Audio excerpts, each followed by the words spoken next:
Los 5 grandes lagos, Superior, Michigan, Hurón y Erie, vierten su agua por una de las mayores cataratas del mundo, las del Niágara, hacia el lago Ontario.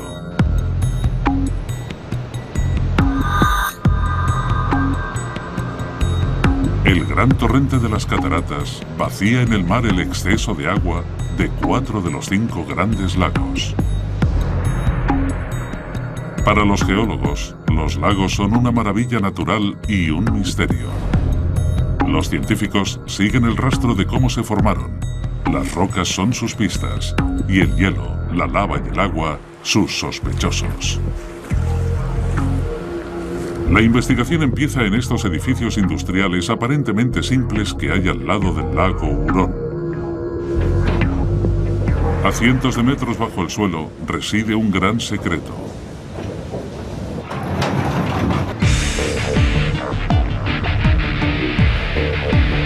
Muy por debajo del lago Hurón y del lago Michigan existe una enorme mina de sal formada directamente bajo los lagos de agua fresca.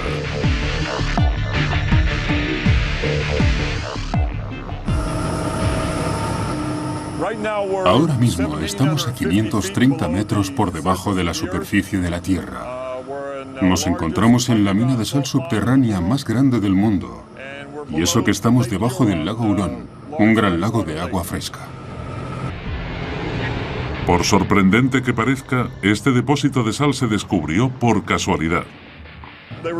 Estaban buscando petróleo y dieron con la sal. Ese fue el fin de la búsqueda de petróleo. Siguieron cavando para conseguir la sal. Este depósito de sal es la primera pista de los investigadores. Son pruebas de que aquí hubo una vez un antiguo mar de agua salada.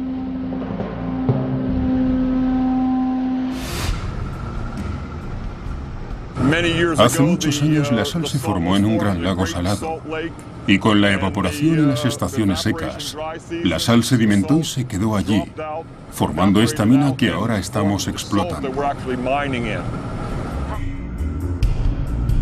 Los cientos de capas de sal llevan a los investigadores a concluir que el mar debió de haberse secado y rellenado cientos de veces.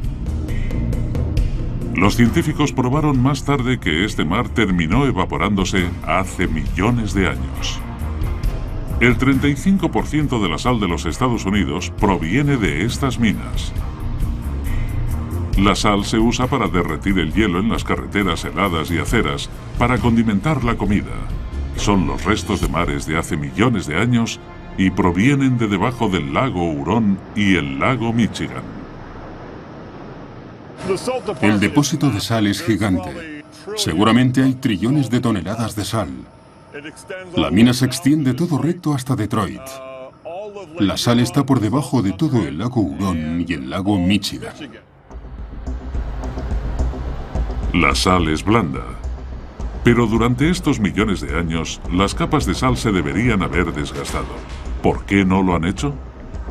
Es porque la sal está protegida por una enorme capa impenetrable de roca que actúa como una cuenca gigante debajo de los lagos Michigan y Hurón y se extiende hasta el lago Erie.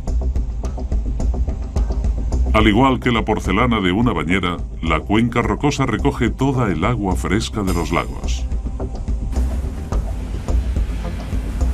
El geólogo John Sawaski y un equipo de buzos están buscando pistas para comprender el origen de la cuenca rocosa. Se dirigen a Thunder Bay, una pequeña isla en el borde del lago Hurón. Mientras caminaba por la playa, Sawaski descubrió una pista importante. Parecían unas piedras insignificantes a las que nadie ha prestado atención durante décadas. Pero Sawaski se dio cuenta de repente de que lo que estaba mirando eran restos fosilizados de antiguas criaturas marinas. Estaba viendo algo que muchos geólogos no habían visto nunca cuando visitaron la isla. Eran las cabezas de limas gigantes segregando esponjas, que eran algunas de las principales constructoras de arrecifes. Sawaski descubrió el fósil perfectamente conservado de una enorme esponja de mar que debió de haber llegado desde un antiguo arrecife de coral.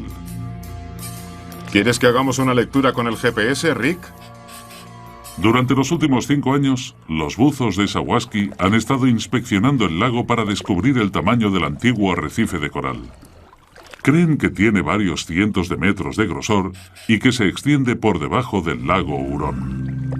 Sawaski tiene pruebas de que estas rocas son extremadamente viejas. Podemos concretar el periodo de tiempo con bastante certeza. Data de al menos 385 millones de años. América era entonces un lugar muy diferente. Hace 385 millones de años, la masa de tierra se hallaba en el hemisferio sur, una tierra cubierta por antiguos mares cálidos de coral. Esta región estaba al sur del Ecuador y tenía condiciones tropicales. En aquel entonces, los mares poco profundos habían empantanado muchas de las zonas de suelo de la Tierra. Año sí, año no, los arrecifes de coral decaían de forma natural y se transformaban en una roca blanda, la caliza. Muchas de las piedras que encuentran los buzos de Sawaski bajo la isla de Thunder Bay son capas de piedra caliza creadas a partir de sucesivos arrecifes de coral.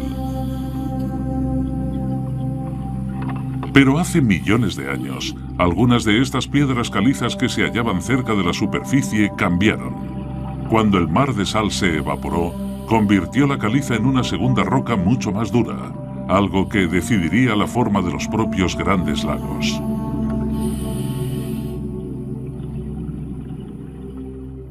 Esta piedra es caliza. Esta otra de aquí estaba hecha exactamente del mismo material. Sin embargo, se ha transformado con el proceso de las aguas, creando las condiciones para una recristalización que la ha convertido en lo que llamamos dolomía. Es mucho más dura que la piedra caliza, más resistente a la acción de los elementos, y con ella puedo demostrar fácilmente la diferencia entre estas dos piedras, carbonato de calcio y carbonato de calcio y magnesio. Para demostrar la dureza relativa de las dos piedras, Sawaski usa una herramienta esencial en el arsenal de un geólogo, el ácido. Vamos a verter un poco aquí. El ácido ataca y disuelve con facilidad las rocas más blandas. Primero, ¿cómo reaccionará la piedra caliza? Podemos ver una reacción muy violenta. La piedra caliza está liberando dióxido de carbono. La siguiente es la dura dolomía. Vamos a seguir y le haremos la prueba del ácido a esta otra. Como veis, no obtenemos esa reacción tan violenta de antes. De hecho, casi no reacciona. Sawaski ha demostrado que la capa de dolomía es más dura y resistente que la de caliza. El agua salada del antiguo océano convirtió la capa superior del depósito de piedra caliza en otra de dura y resistente dolomía. Es esta la que forma la cuenca superdura de piedra que hay bajo 3 de los 5 lagos: Michigan, Hurón y Erie. Los científicos empezaban a reunir la cadena de sucesos que comportó la formación de los grandes lagos. Las pistas descubiertas hasta el momento son unos enormes depósitos de sal que proporcionan pruebas de un antiguo océano. Un océano salobre que transformó la blanda caliza fosilizada en dura dolomía, y una dolomía que conforma la cuenca rocosa que hay bajo los lagos Michigan, Hurón y Erie.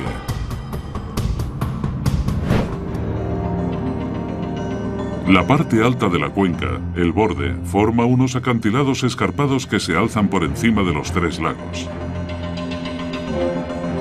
Este inmenso muro de piedra, llamado el Escarpado del Niágara, forma los límites de estos lagos y hace posible uno de los espectáculos naturales más grandes del mundo: las cataratas del Niágara. Sobre este duro acantilado de piedra caen 3.000 toneladas de agua provenientes de 4 de los 5 lagos. Pero es algo más que un milagro de la naturaleza. Las cataratas del Niágara son una pista vital que ayudará a los científicos a datar cuándo empezó a fluir el agua fresca en lo que ahora llamamos los grandes lagos.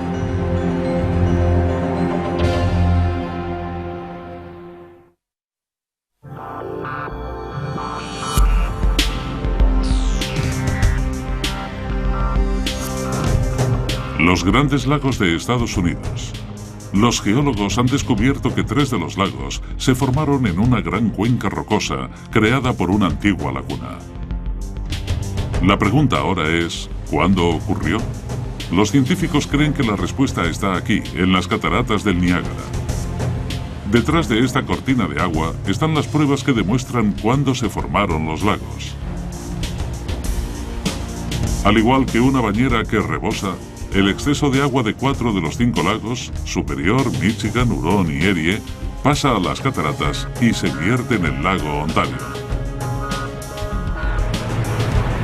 Toda esa agua está cambiando las cataratas del Niágara, un cambio que puede medirse y se usa para calcular la edad de los propios lagos.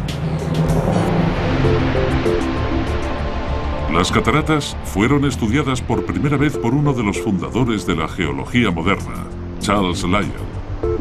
Lyell, que fue pionero en la comprensión de los secretos de la Tierra, quedó intrigado por el concepto de tiempo geológico. Charles Lyell vino a la región del Niágara durante la década de 1840 y realizó observaciones muy importantes sobre las cataratas. Lyell usaba el principio de que las cosas que vemos hoy en día se pueden usar como ejemplos de lo que ocurrió en el pasado. Lyell creía que el mundo no se había formado en unos pocos días ni años, sino con un cambio lento durante millones y miles de millones de años.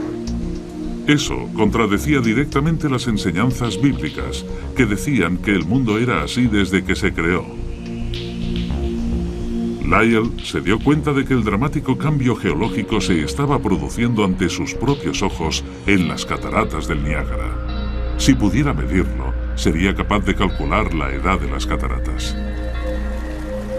La técnica de Lyell era simple, pero brillante.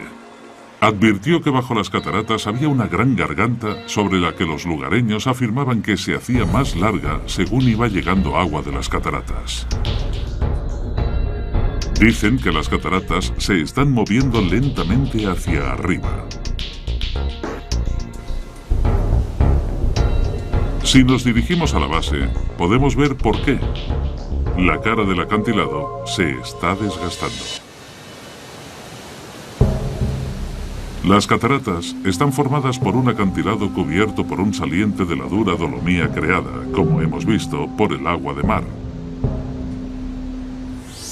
Bajo esta capa de dolomía hay otra roca mucho más blanda llamada pizarra. Cuando el agua se estrella contra la dolomía, erosiona la pizarra que hay debajo y por eso los bloques se caen de la cara del acantilado. Aquí a la derecha podéis ver cómo estos bloques tan grandes de dolomía se han caído al fondo de la catarata.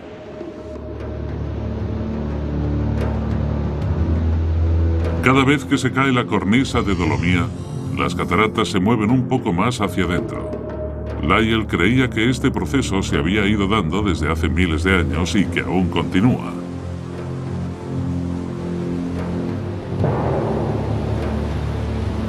Empezó cuando se formaron los lagos, cuando el agua empezó a erosionar la dura capa de dolomía.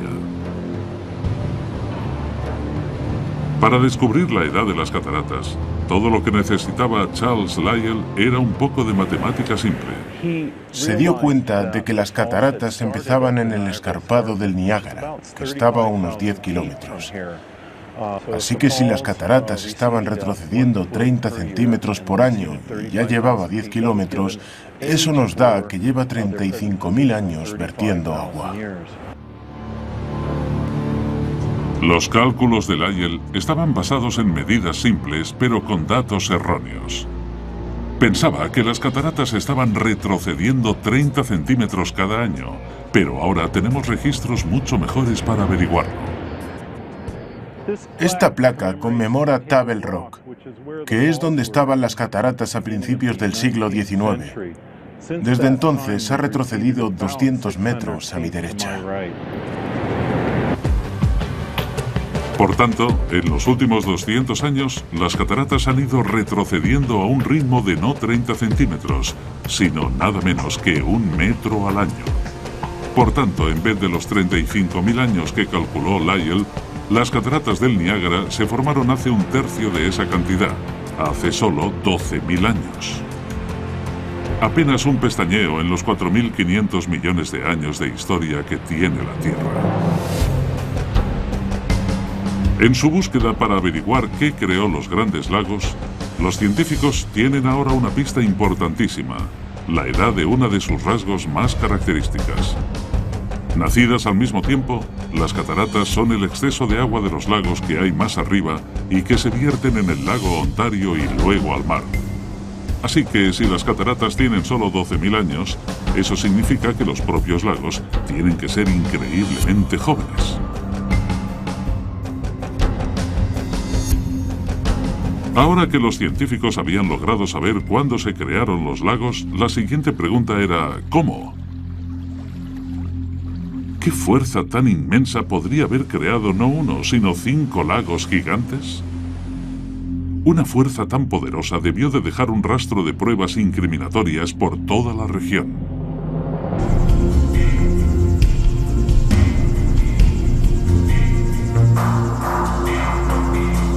El geólogo John Menzies registra el terreno para buscar la misteriosa fuerza que creó los grandes lagos.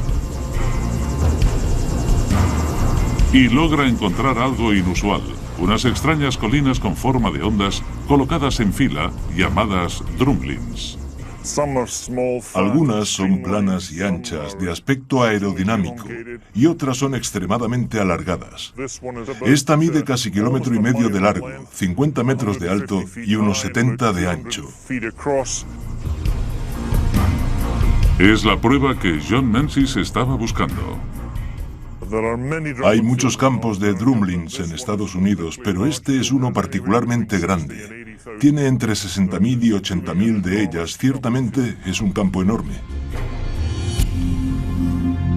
Cada drumlin apunta en la misma dirección, el norte, de donde viene una inmensa fuerza. Esto le dice a Menzies que fueron creadas por el mismo poderoso objeto. Pero, ¿cuál fue? La respuesta estaba a 6.500 kilómetros, en lo alto de los Alpes suizos. El culpable es fácil de identificar: la nieve y el hielo. Suiza es el hogar de algunos de los glaciares más grandes de Europa. Hay ríos enormes de hielo que fluyen bajando los valles de la montaña. El glaciólogo Andreas Bauder estudia cómo pueden transformar el terreno los glaciares. Lo que ha descubierto aquí podría desvelar también cómo se formaron los grandes lagos. Medimos el movimiento del hielo. El reflector redirige la señal de láser que llega de un teodolito, de la posición de esta estaca. Entonces podemos calcular el movimiento. Mis colegas de abajo están cavando unos agujeros muy profundos en la base del glaciar para instalar unos instrumentos que nos permitan comprender cómo está cambiando el glaciar aquí.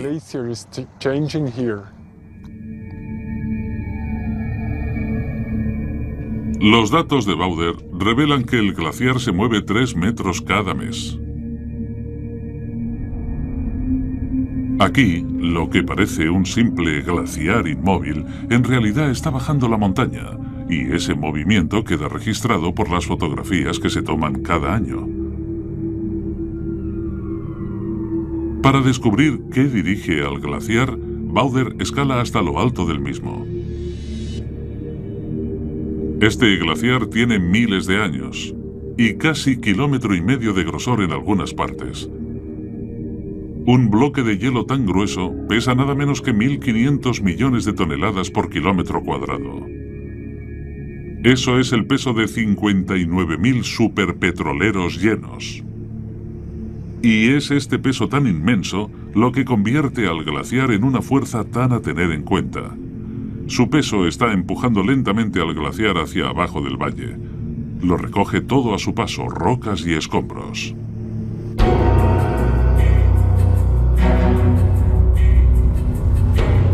Las rocas actúan como cuchillas de un gran bulldozer, erosionando el suelo y sacando cada vez más rocas y tierra. Pero cuando la temperatura sube, el glaciar se derrite, subiendo el valle y dejando tras de sí las rocas y los escombros en grandes cantidades. Así es como se formaron en Estados Unidos las colinas Drumlin, con forma de ondas. Fueron apiladas y moldeadas por un poderoso glaciar. Un glaciar que puede haber creado también los grandes lagos. Las piezas empiezan a encajar. Las cataratas del Niágara tienen solo 12.000 años de antigüedad. Eso sugiere que los propios lagos son bastante jóvenes.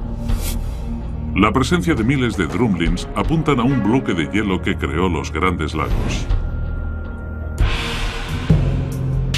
Es una teoría convincente, pero hay un problema. Los grandes lagos cubren un área de 5 veces el tamaño de Suiza.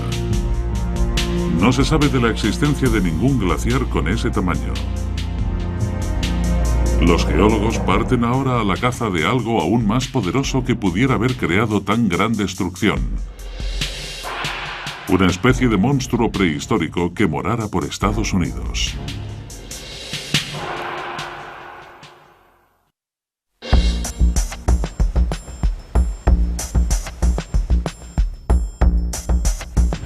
Los geólogos están registrando el terreno, buscando pruebas de una fuerza colosal. Algo que fuera capaz de mover 12 trillones de toneladas de roca sólida. Lo suficiente como para crear los grandes lagos de Estados Unidos. Tenía que ser un cuerpo de hielo tan grande que pudiera batir cualquier récord. Desafiar toda lógica. El geólogo John Menzies busca pruebas de este monstruo prehistórico al sur de las cataratas del Niágara. Toda la zona estaba cubierta por el hielo, con un tremendo torrente de sedimentos y agua entre el lecho rocoso y este. Y al moverse los sedimentos producían estas increíbles estrías, grietas paralelas y marcas.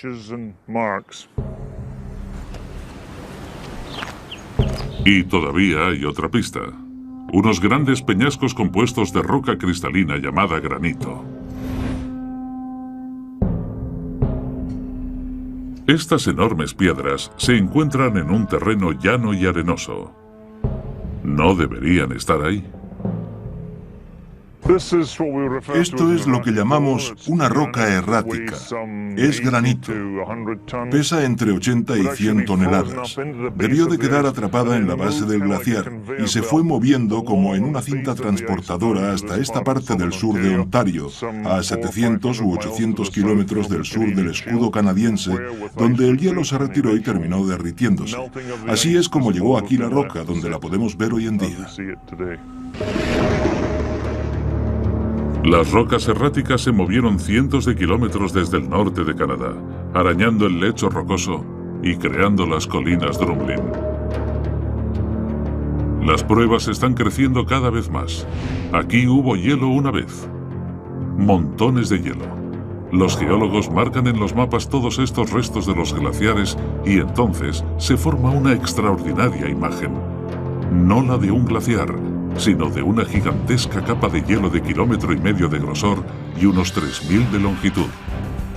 Se extendía desde el Polo Norte hasta el sur, donde Chicago y Nueva York, dejando a su paso un rastro de destrucción. Aquí estaba esa fuerza tan poderosa como para crear los grandes lagos. Pero incluso esta vasta capa de hielo no podría haber cavado unas cuencas de 400 metros de profundidad. Parece que el culpable no actuaba solo.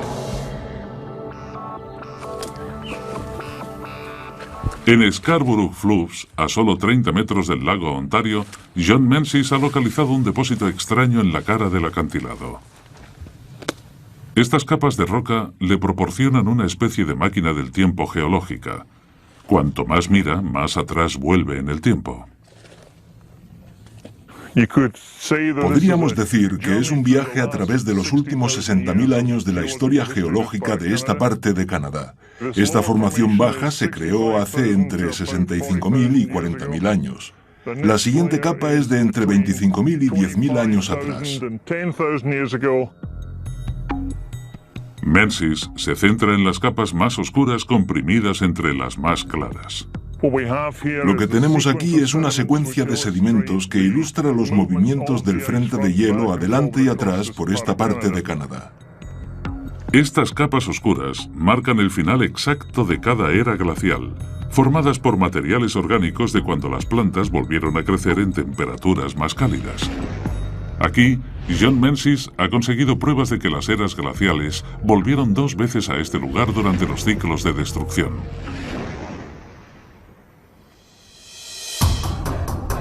De hecho, a lo largo de la región de los Grandes Lagos, los geólogos han encontrado pruebas de hasta 10 enormes placas de hielo distintas. Cada vez que una nueva capa de hielo avanzaba por la zona, hacía más grandes y profundas las cuencas de los Grandes Lagos, formando finalmente el mayor sistema de lagos del mundo. Pero el hielo dejó zonas muy grandes sin dañar. Esto indica que había otra fuerza en juego. Algo en el pasado de los lagos que los aisló del territorio circundante, haciéndolos particularmente vulnerables a los ataques del hielo. Menzies ha decidido cavar más hondo en el terreno que existió antes de las eras glaciales. Volviendo atrás 2,5 millones de años, ha encontrado pruebas de una cadena de antiguos ríos que fluían a través de lo que hoy conocemos como la región de los Grandes Lagos. La topografía preglacial de las cuencas de los Grandes Lagos refleja la existencia del sistema de los propios lagos y de las cuencas que vemos actualmente. El patrón y la corriente de los antiguos ríos refleja exactamente la forma y la posición de los lagos de hoy. No es ninguna coincidencia. Estos ríos formaron los valles que afectaron la forma en que se movían los bloques de hielo. Según avanzaba el hielo hacia el sur, tendería a seguir estos ríos preglaciales, con lo que se creaban estas zonas de hielo que se movía muy rápido y creaba una tremenda cantidad de erosión en las depresiones de la zona. Los antiguos valles de los ríos conducían los bloques de hielo y los convertían en rápidos torrentes glaciales. Menzies cree que los gruesos sedimentos que los ríos dejaron tras de sí aceleraron gravemente el flujo de las capas de hielo. Estos sedimentos actúan como una capa de lubricante, son como pelotas que hacen resbalar el hielo por debajo. Eso aceleraría mucho el avance del glaciar. Estos rápidos torrentes de hielo eran aún más destructivos para el terreno. El caso se está acercando a su final. Las Drumlin se amontonaron por la zona para testificar el poder brutal de los enormes bloques de hielo. Capas oscuras de roca revelan que este hielo fue un agresor implacable. A su vez, una red de antiguos ríos dejó algunas zonas más vulnerables a estos ataques, convirtiendo el lento hielo en una rápida fuerza superdestructiva.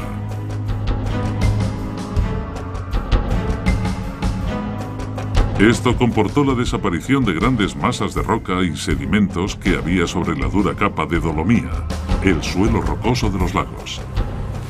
El resultado fueron las cuencas de los Grandes Lagos. Pero en lo que respecta al lago superior, la teoría no encaja. El mayor de todos los lagos, de 400 metros de profundidad, podría cubrir por completo el Empire State Building. Y no está dentro de una cuenca rocosa. El lago superior no solo es más profundo que los demás lagos, sino que su suelo es el lugar más bajo del continente norteamericano. La mitad de este gran lago se encuentra bajo el nivel del mar. La pregunta es, ¿por qué? El geólogo canadiense Henry Hals está convencido de que la explicación podría estar en el mismísimo fondo del lago. Me llegó la oportunidad de estudiar una parte muy remota del lago, casi en su centro geométrico, llamado el Banco del Superior. La gente no sabía qué rocas había ni por qué estaban allí. En verano de 1987, Hals lideró una expedición a las oscuras e inexploradas profundidades del lago. Bajamos, nos costó unos 15 minutos llegar abajo. Estaba completamente oscuro. Solo contábamos con las luces del sumergible. Y entonces, cuando llegamos al fondo, el piloto dijo, esto es muy extraño. Dijo, estoy recibiendo ecos de aquí abajo, más o menos de todas direcciones. Parece casi vertical. Es vertical. Es una superficie que sube hacia arriba. En el centro de las profundidades del lago, en el borde entre Canadá y los Estados Unidos, Hals había encontrado una extraña formación rocosa. El piloto dijo, parece que estamos en una especie de chimenea o algo así. Dijo, no estoy seguro de lo que es. Hals y su sumergible estaban en un enorme cañón a 400 metros bajo la superficie. Intrigado, echó un vistazo todavía más cercano a las paredes del cañón. Según íbamos subiendo, empecé a ver estriaciones como estas. En realidad eran estrías provocadas por los glaciares en los lados, de los que seguramente era un cañón. Vamos a seguir subiendo por la cara vertical.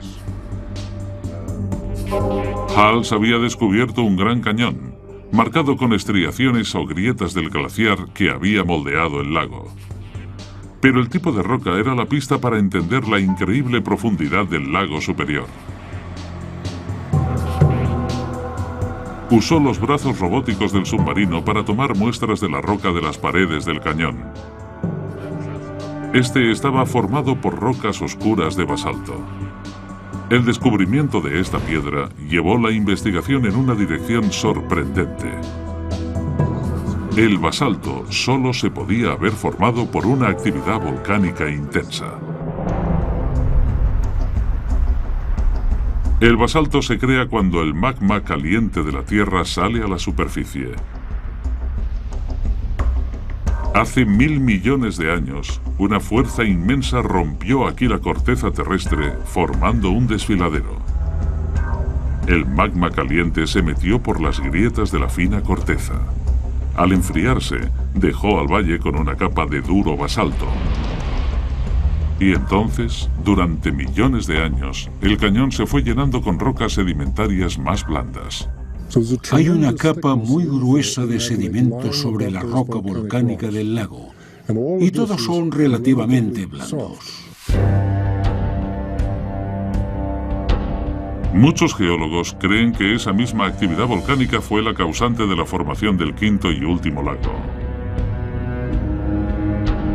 El lago Ontario es el segundo lago más profundo. Aquí apareció mucho después un desfiladero distinto al que hay debajo del lago superior. La partición volcánica en el terreno se extendió hasta el océano, creando el lago Ontario y el canal de San Lorenzo.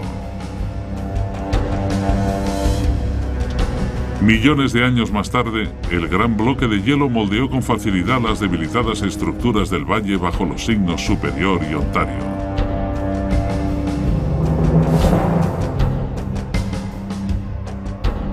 Y acá sí tenemos completa la extraordinaria historia de cómo se formaron los grandes lagos. Los bloques de hielo moldearon repetidamente la roca blanda de las duras cuencas que hay en los lagos centrales. Y al norte, el hielo atacó los cañones de más de 1000 millones de años para crear el lago más profundo, el Superior. La misma acción se repitió en el lago Ontario. Cuando el hielo se derritió por última vez hace 14.000 años, llenó los lagos con agua fresca. Parece bastante lógico, pero hay un problema. Había tanto hielo que los grandes lagos deberían ser varias veces más grandes de lo que son hoy en día. Justo cuando los geólogos pensaban que ya habían resuelto el misterio de cómo se formaron los lagos, aparece un nuevo enigma. ¿A dónde fue toda el agua?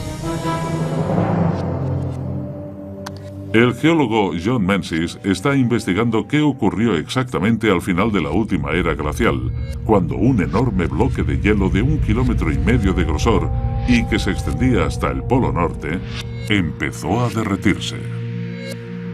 Menzies creía que era tan enorme que debería haber creado unos lagos mucho más grandes que los que podemos ver hoy en día. Ahora se encuentra buscando pruebas de uno de estos lagos prehistóricos.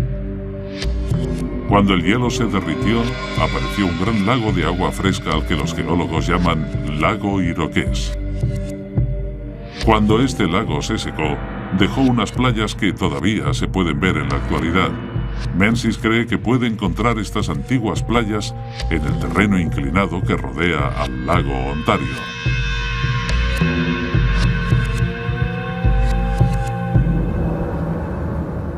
Mientras Menzies sube, alejándose del lago actual, viaja hacia atrás en el tiempo pasando por las antiguas orillas del lago Iroqués. Estamos cruzando una orilla tras otra, pero la razón de que sepamos que son orillas es que contienen grandes zonas de arena, playas de arena, grandes playas y bancos de arena. El más viejo es de hace 12.000 años y la línea de más abajo es de hace 6.000. Al llegar a la cima de la colina, a unos 130 metros por encima del nivel del lago Ontario, Menzies se encuentra sobre la antigua orilla del lago original. El lago Ontario actual está justo en el medio. Ahora estamos a 130 metros por encima, en esta playa que se formó puede que hace 10.000 u 11.000 años, pero la playa más antigua es de hace 12.000 años atrás.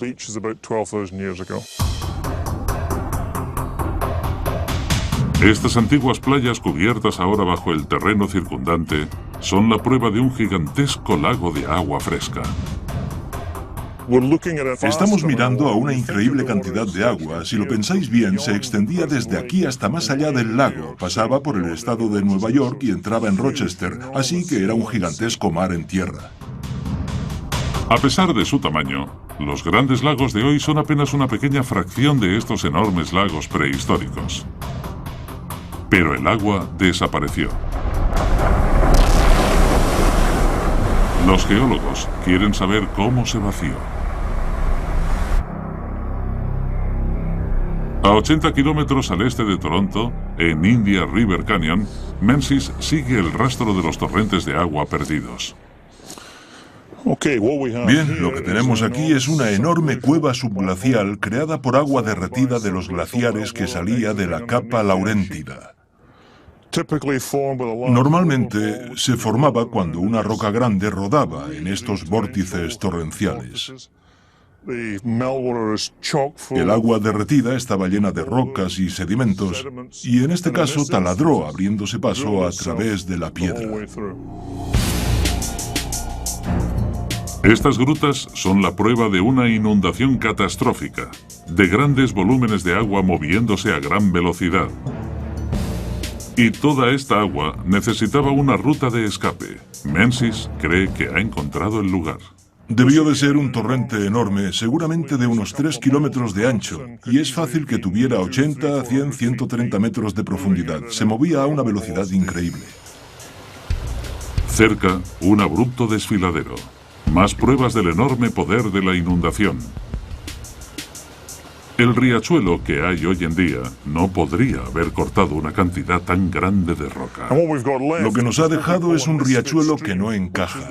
Es el pequeño Indian River, y si queréis pensarlo así, es como el vestigio de aquel enorme torrente de agua.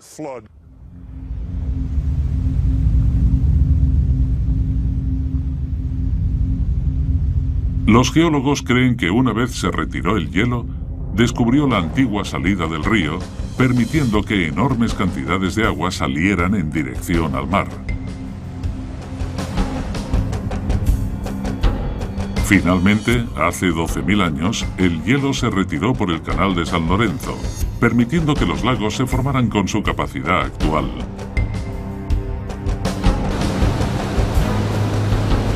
La historia de los grandes lagos empieza a tomar forma. Los bloques de hielo moldearon repetidamente el terreno, creando unas cuencas profundas en algunas zonas más vulnerables de la corteza terrestre. Unas playas prehistóricas nos indican que cuando el hielo se derritió al fin, el agua inundó la zona, creando una enorme masa acuática conocida como lago Iroqués. Cuando el hielo se retiró hace 12.000 años, el exceso de agua se drenó y dejó los grandes lagos tal y como los conocemos hoy en día.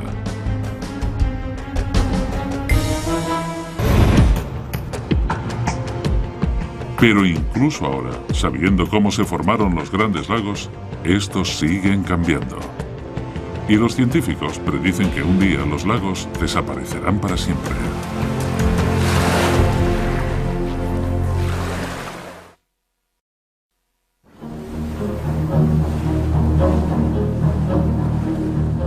Los grandes lagos han ido evolucionando durante 1000 millones de años. Actualmente son un vínculo importantísimo entre las ciudades que rodean los lagos y el mar. Proporcionan agua potable a 20 millones de personas y riegan los campos en el Medio Oeste. Pero en los últimos años ha crecido el miedo sobre el futuro de los grandes lagos. El nivel del agua está cayendo. Las personas que han estado trabajando en los lagos durante años creen que ya pueden ver un cambio. Hemos notado un descenso drástico en los niveles del agua después del largo fin de semana de septiembre, cuando el agua bajó 30 centímetros en una semana, y en lo que queda del verano ha bajado otros 60. Es fácil de ver comparando las partes más claras y brillantes de la roca con las más oscuras, que están expuestas al sol. Lo que vemos ahí es un claro ejemplo de cómo el nivel del agua ha bajado 1 metro como poco.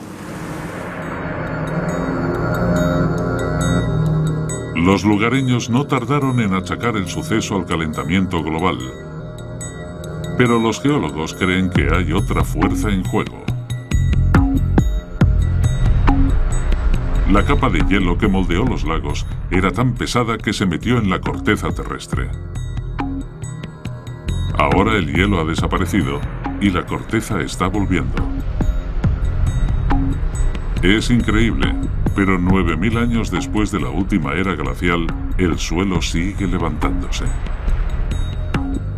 En el norte, donde el hielo era más grueso, la Tierra ha subido nada menos que 600 metros desde que se derritió el glaciar. La famosa Torre CN de Toronto parece cada vez más alta. Mientras la corteza recupera la tierra en la que se formó, al lado del lago Ontario, la levanta unos 2 centímetros cada año. La Torre CN es parte de la masa continental y de hecho toda la superficie se está levantando poco a poco. El lago Nipissing es hoy en día una pequeña masa de agua al norte del lago Hurón. Hace 12.000 años, cuando el hielo empezó a derretirse y se formó el Nipissing, este estaba a nivel del mar. El lago Nipissing era enorme. Y como hemos dicho, como la Tierra vuelve, el lago se fue secando. La Tierra ha subido poco a poco y ahora ya está a unos 130-150 metros sobre el nivel del mar. Los geólogos llaman a este suceso ajuste de la corteza y afecta con creces al delicado equilibrio que hay en la red de pequeños ríos de la que se alimentan los lagos. Es un ejemplo interesante si intentamos explicar el ajuste de la corteza. Si miramos cómo fluye este río y cómo se dirige hacia el lago, si hay ajuste de la corteza, la tierra subirá y el río dejará de proporcionar agua al lago. Este ajuste de la corteza es responsable en parte de la caída en los niveles de los lagos. Según se vacían, su peso decrece, permitiendo que la corteza suba aún más rápido si cabe. El nivel de los lagos caerá y la cantidad de agua en las cuencas será cada vez menor, y el efecto de eso será un aumento en el ritmo del ajuste de la corteza. La tierra subirá aún más rápido, de hecho ya lo está haciendo y continuará así. Como la corteza aumenta, los lagos se vacían lentamente. Pero dentro de unos pocos miles de años, estos lagos tendrán que enfrentarse a otro cambio todavía más dramático. Una de las cosas emocionantes de la geología hoy en día es que no solo miras al pasado, sino también al futuro. Tenemos la habilidad de predecir qué puede ocurrir en los próximos milenios. Y el futuro está aquí, en las cataratas del Niágara, al menos en términos geológicos. Cada año, las cataratas se retiran 1 metro hacia el río. Solo quedan 21 kilómetros y 21.000 años antes de que llegue al lago Erie. Cuando eso ocurra, todo cambiará muy deprisa. Si las cataratas se erosionan hasta llegar al lago Erie, lo que costará varios miles de años, los niveles de agua de los demás lagos, el Hurón, el Superior y el Michigan, se ajustarán al nivel más bajo del lago Erie, bajando también. El terreno entre las cataratas y los lagos actúa como un bloque. Todo gracias al escarpado del Niágara y su dura roca de dolomía. Cuando las cataratas erosionen la roca, los niveles de agua de todos los lagos del oeste bajarán la increíble cantidad de 60 metros, la propia altura de las cataratas. Casi todo el lago Erie terminará seco. Un día, los lagos terminarán desapareciendo, pero los geólogos predicen también que volverá a empezar un nuevo ciclo de eras glaciales. Así pues, empezará una era glacial, y estamos bastante seguros de que cubrirá al menos el 30% de la superficie terrestre, como hizo en anteriores eras glaciales. Cuando el hielo vuelva, es posible que las cuencas de los lagos se hagan aún más profundas antes de volver a llenarse con el agua. El mayor sistema de lagos de agua fresca del mundo tuvo un pasado extraordinario. Un cañón con líneas de basalto descubierto en el fondo del lago Superior nos indica que se abrieron 2 grandes desfiladeros bajo los lagos Superior y Ontario. Las esponjas de mar fosilizadas son pruebas de que hubo un antiguo mar salobre en la cuenca rocosa que ahora acoge a los lagos Michigan, Erie y Hurón. Miles de colinas Drumlin son la prueba de que unas enormes capas de hielo moldearon repetidamente las cuencas de los lagos.